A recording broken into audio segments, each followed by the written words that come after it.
The VLGA has put together a council or professional development program that not only aligns with the Victorian Government's mandatory guidelines, but does so in a cost-effective and time-efficient way. The series of learning intensives planned for later in the year allow councils to partner with their neighbouring councils to deliver core training.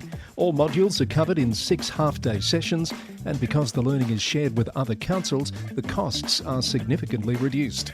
The VLGA also offers bespoke training and can customise a program that responds directly to the unique professional development needs of your council. No matter your preferred method of delivery, the VLGA Councillor Professional Development Program will increase councillor confidence and competence. To find out more, email vlga@vlga.org.au.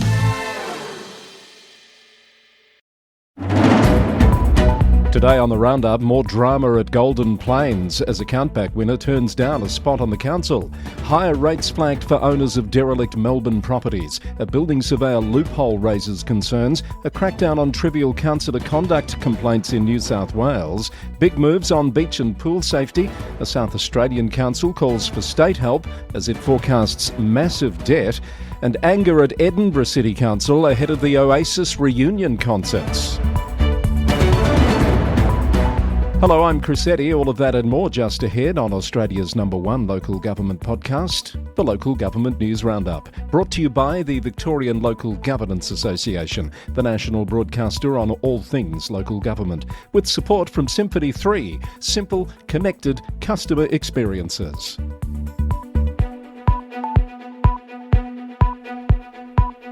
It's Monday the 16th of June, and heading today's edition, a surprise twist at Golden Plains. The successful candidate from a countback election last week has turned down a spot on the council. The Geelong Advertiser reported that John Crow did not return a written declaration within the required 48 hours of the countback election, leaving just one remaining candidate in the running. Dom Cook, a resident of Gerringham, now has the opportunity to complete a declaration of qualification to be a councillor with a deadline of 9 a.m. Wednesday. He told the Advertiser he was considering whether he would take up the position. If he does not, a by-election would be required, as there are no remaining candidates from last October's election. Mayor Owen Sharkey said he was frustrated by the process, believing it could have been sorted out with a few phone calls. ABC News has reported on a controversial decision by Wyndham City Council to spend $24 million in developer contributions collected from Point Cook elsewhere in the municipality. That has caused concern amongst some residents who say the growing suburb has a lack of basic infrastructure and amenities for its population of 70,000. Petitions have been started, and State MP Matthew Hilakari has called for integrity agencies to investigate council decision-making. The council has written to the local government minister about its concerns with the MP using parliamentary privilege to peddle misinformation and lies, and it says suggestions that it has a legal obligation to spend the money in Point Cook is false and misleading. Mayor Mia Shaw said the council was focused on developing a major regional community event space that would benefit all residents of Wyndham. Melbourne Lord Mayor Nick Rees is proposing increased rates and charges for owners of derelict buildings in the CBD. The Herald Sun reported that the move is in response to concerns about community safety and urban blight.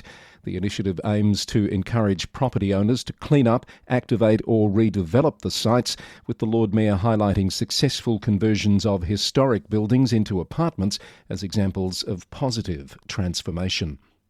From The Age today, concerns that building surveyors in Victoria are increasingly bypassing strict local requirements by obtaining their qualifications in Western Australia.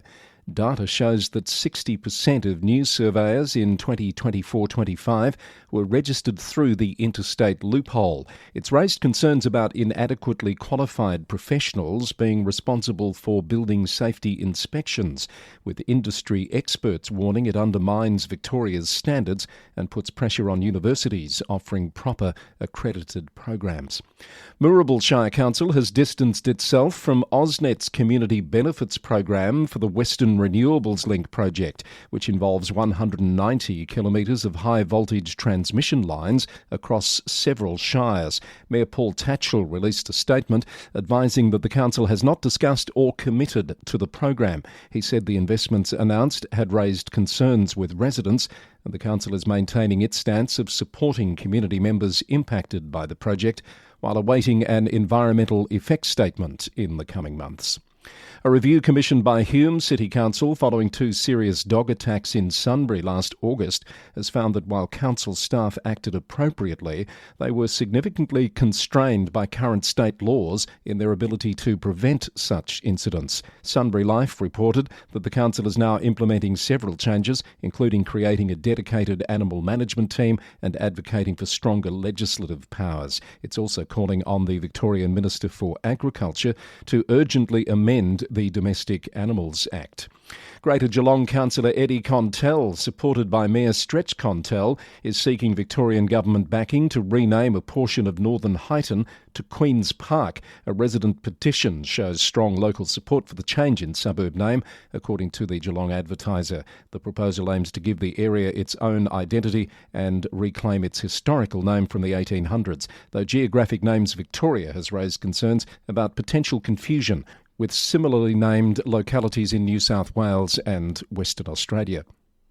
Swan Hill Rural City Council is highlighting a critical shortage of early childhood educators in the region, with only 1 childcare place available for every 3 children under 5. It says the shortage is expected to worsen with upcoming Victorian Government reforms. The local TAFE is actively recruiting qualified early years teachers and offering incentives, including support for completing Certificate 4 in training and assessment to address the pressing workforce need. And RMIT University and Wyndham City Council have partnered to deliver an innovative new AI for Business program.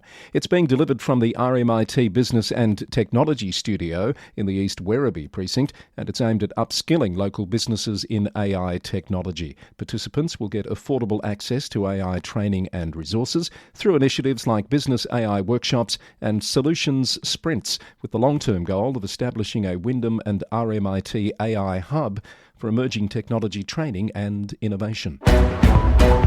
More news in brief. Indigo and Tawong councils have made a joint submission to a parliamentary inquiry into Ambulance Victoria. The submission highlights that the 2 council areas have the longest ambulance response times in the state due to pressures from the Albury-Wodonga health system, and they're advocating for 2 key improvements in ambulance resources and support for a new single-site regional hospital.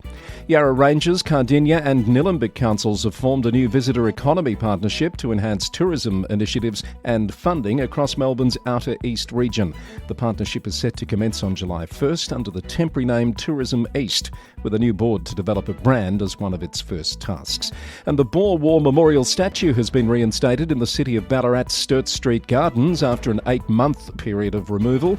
The original 117-year-old copper statue has been replaced by a new bronze replica due to severe internal corrosion at a cost of $318,000, partially funded by the Victorian Government.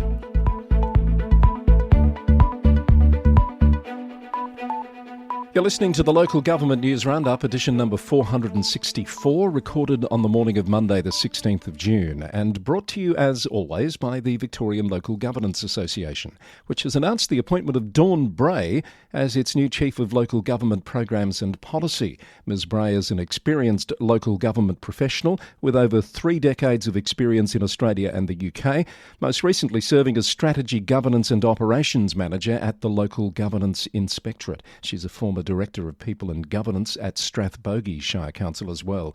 Ms Bray takes up her new position at the VLGA next month. On to today's New South Wales report, and the state government there is cracking down on trivial and vexatious complaints about councils after revealing nearly $7 million has been spent settling complaints against councillors, general managers and council staff over the past 5 years. The Daily Telegraph reported that out of 1,866 Code of Conduct complaints, costing an average of $3,600 each, only 226 resulted in actual breaches, with examples of trivial complaints, including incidents of cheese throwing and cat-like noises during meetings. Local Government Minister Ron Honig has issued new guidelines to address the issue. Northern Beaches Council is bringing all beach safety services in-house by taking over from the Australian Lifeguard Service in the north of the peninsula, creating a unified lifeguard service across its 21 patrolled beaches. The current contract with ALS for lifeguard services, believed to be worth around $5.5 million, ends this month. ALS has questioned the economics of the decision after it put forward a business case for the entirety of the Northern Beaches. Its General Manager Brett Manieri told the Northern Beaches Advocate that ALS was not given the opportunity to participate in a formal tender process and that the Council's decision to go in-house would increase staff and liabilities. However, the Council says the change will be cost neutral and deliver ongoing service efficiencies and economies of scale. ABC News has reported on a trial at Cabonne Shire in rural New South Wales, which is opening its 7 pools for unsupervised hours to cut costs. Under the conditions of the trial, swimmers are required to bring companions and complete safety training. The council has been able to reduce operational costs per swim by up to 50%. The initiative has proven so successful, with triple the usual season pass sales and the formation of community swimming groups, that the council plans to continue the program in the next swimming season. Hornsby Shire has endorsed proposed New South Wales government reforms to strengthen rules around illegal tree clearing in urban areas. Mayor Warren Waddell said the reforms, which include increased penalties and improved enforcement powers, are a welcome step forward in protecting the Shire's valued urban forest. Port Macquarie Hastings Council has unveiled a comprehensive master plan to transform the CBD into a vibrant regional city centre, focusing on improved housing opportunities, pedestrian access and business activation. The $200,000 initiative is supported by the New South Wales Regional Housing Strategic Planning Fund, with aims to enhance public spaces, nightlife economy and green spaces. And the City of Newcastle is tripling its public electric vehicle charging network by adding 34 new charging ports across 11 locations citywide, supported by a $270,000 New South Wales Government grant. The expansion will create a network of 50 ports across 15 locations and aims to encourage EV adoption and support Newcastle's goal of having 52% of new car registrations being EVs by 2030-31. From Queensland, Noosa Council will remove infrastructure charges for granny flat construction from the 1st of July, aiming to incentivise landowners to build secondary dwellings and help address the local housing crisis. The Sunshine Coast News reported that the initiative is part of a broader strategy that includes waived development fees for affordable housing providers and a new monitoring program to track housing challenges in the region.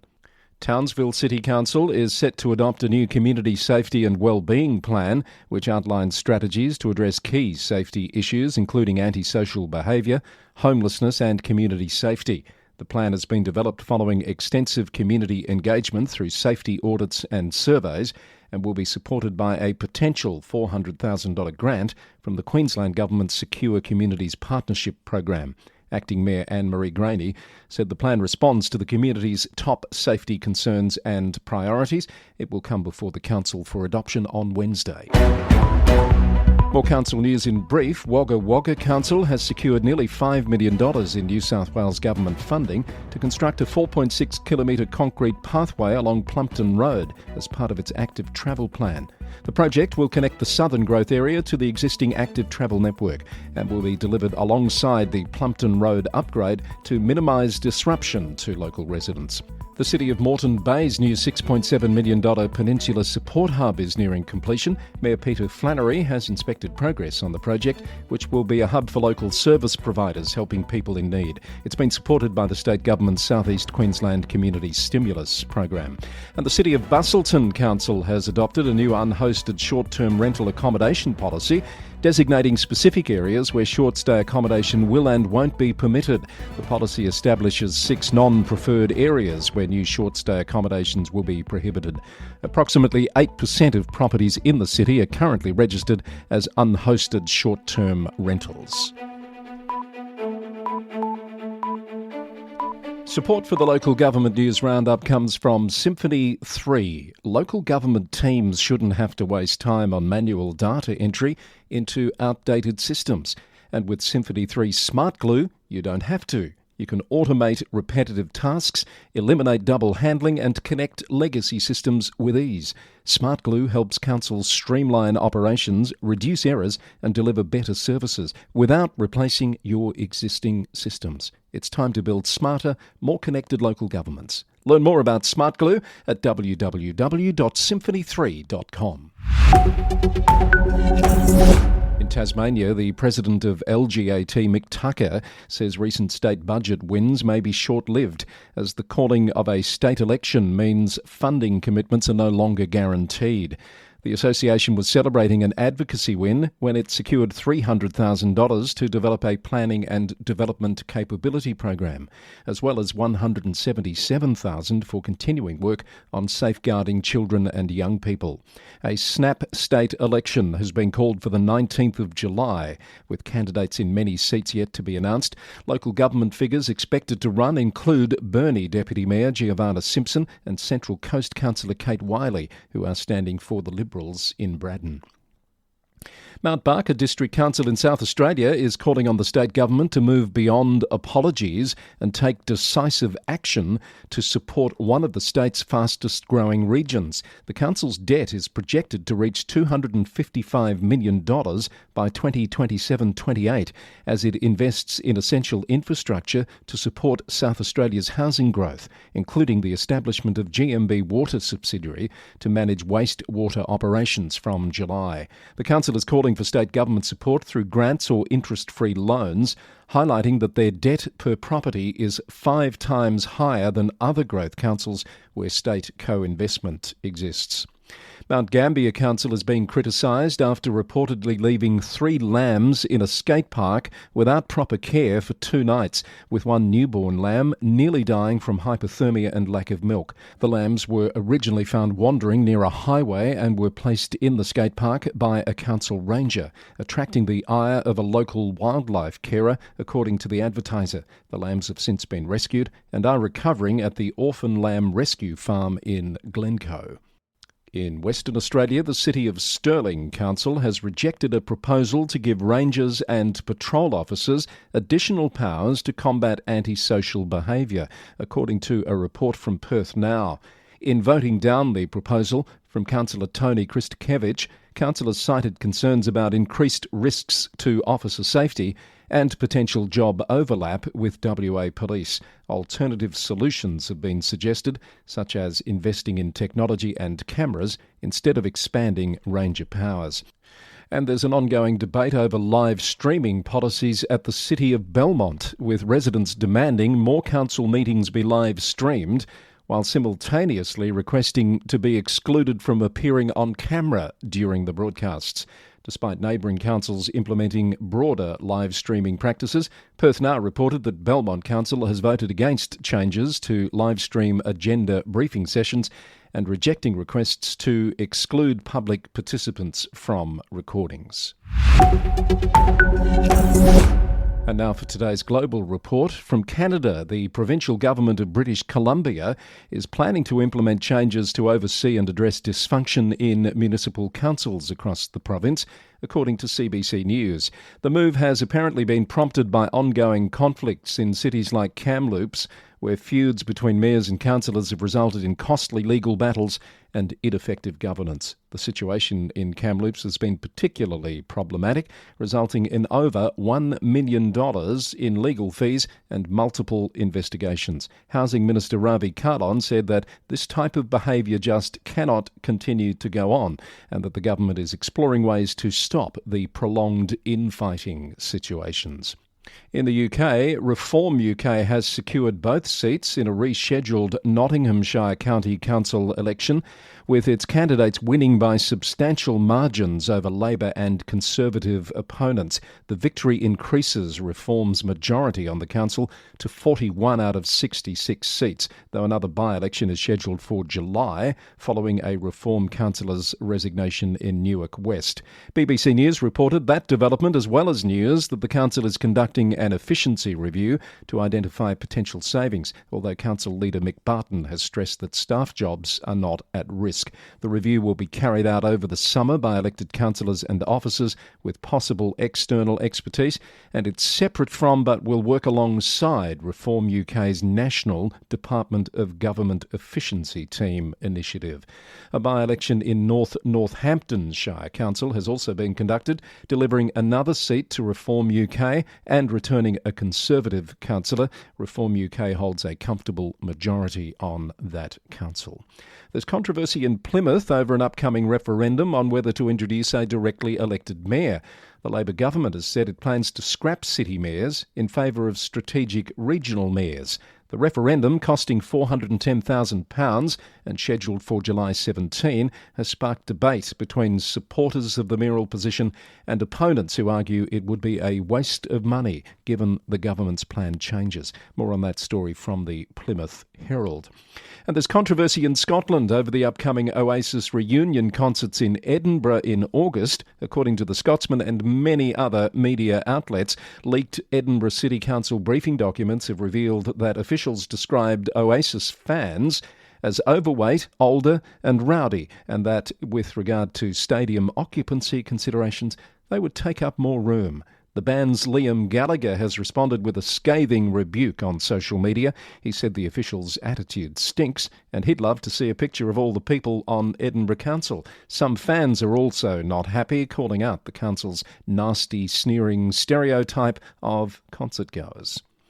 And from the US, in Portland, Oregon, the city's new 12-person city council has passed their first budget after a marathon 12-hour session that highlighted political divisions and tested their ability to work together. OPB.org reported on the $8.6 billion spending plan, which includes funding adjustments for public safety and parks maintenance, and was passed unanimously despite tensions over last-minute amendments and procedural manoeuvres. In Virginia, a member of Martinsville City Council has filed a federal civil rights lawsuit against the city manager and the sheriff's deputy, alleging violations of his constitutional rights after being escorted from a council meeting in March. The lawsuit claims Aaron Rawls was removed at the direction of the city manager while expressing opposition to her pay rise, and he's seeking compensatory damages, according to Cardinal News. And an extraordinary story to finish on. A Texas City Communications staffer, Derek Miller, has been arrested and charged with a third-degree felony for allegedly impersonating a member of Lamarck City Council in Texas. It's alleged that he wrote a number of Facebook posts from an account impersonating Councilman Joseph Lowry, in which he posted complimentary messages about city officials. Councilman Lowry is facing potential censure from colleagues after being accused himself of online harassment and defamation. That's all reported in The Independent. There's a link in the show notes. See if you can understand what's going on there. Quite a bit to unpack. That's all I have for you today on the Local Government News Roundup. You've been listening to edition number 464, recorded on the morning of Monday, the 16th of June, 2025. Brought to you by the Victorian Local Governance Association, the national broadcaster on all things local government, with support from Symphony 3, simple, connected customer experiences. You can find out more about this episode, including the story links, at lgnewsroundup.com.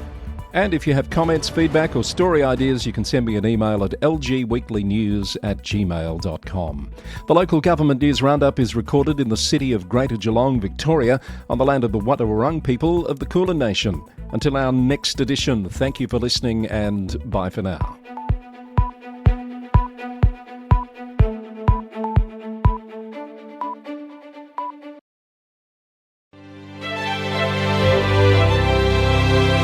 I'm through thrilled to welcome Symphony 3 to the Local Government News Roundup family. If you're a local council, you know how challenging it can be to manage data across all your different systems.